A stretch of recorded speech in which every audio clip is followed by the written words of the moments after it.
एक क्षत्रिय, उसके 2 पुत्र। क्षत्रिय मर गया, 2 पुत्र रहे। किसी अज्ञात व्यक्ति ने बड़े भाई की हत्या कर दी। अब छोटे भाई के मन में प्रतिशोध की आग जल उठी। प्रतिशोध लेना इसका मुझे। निकला उसकी खोज में। आजकल तो पुलिस को कर देते हैं, वह व्यवस्था प्राचीन काल में नहीं थी। स्वयं ही निकला।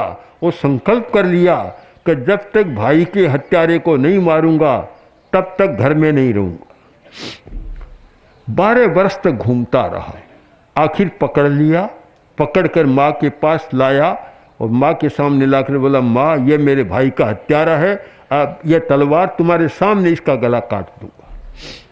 संयोग की बात, कोई तिनका पड़ा था। वह आदमी झुका, तिनका उठाया, मुंह में डाला और बोला, मैं तेरी गाय हूं। अब एक और तो तलवार मारने की तैयारी, मन में प्रतिशोध की इतनी तीव्र भावना, सब कुछ करना चाहता है। जैसे ही कहा मैं तेरी गाय हूं, माँ ने कहा, बेटा तलवार नीचे रख दे, अब तू नहीं मार सकता। बोला, माँ क्या कहती हो? 12 वर्ष तक तो खाक छानी है, घूमता रहा, फिरता रहा। जब मौका आया बदला लेने का, कहती हो कि तलवार नीचे रख दो, तुम नहीं मार सकते।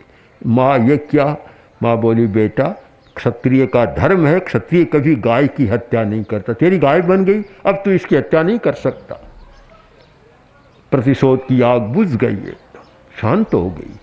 मुझे लगता है कि आज भी गुजरात को कोई वैसी माँ नहीं मिली जो बेटे को शांत कर दे। पर वैसी माँ भी कहाँ मिलती है, बड़ी मुश्किल है। उस क्षत्रियाणी ने जो काम किया और बेटे की प्रतिशोध की आग को एकदम बुझा दिया।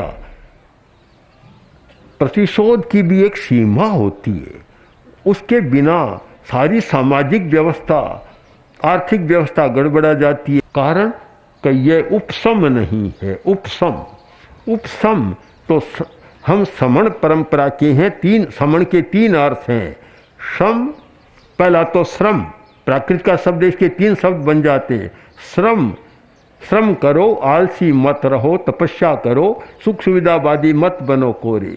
दूसरा शम, समानता की अनुभूति करो, अहिंसा का विकास होगा।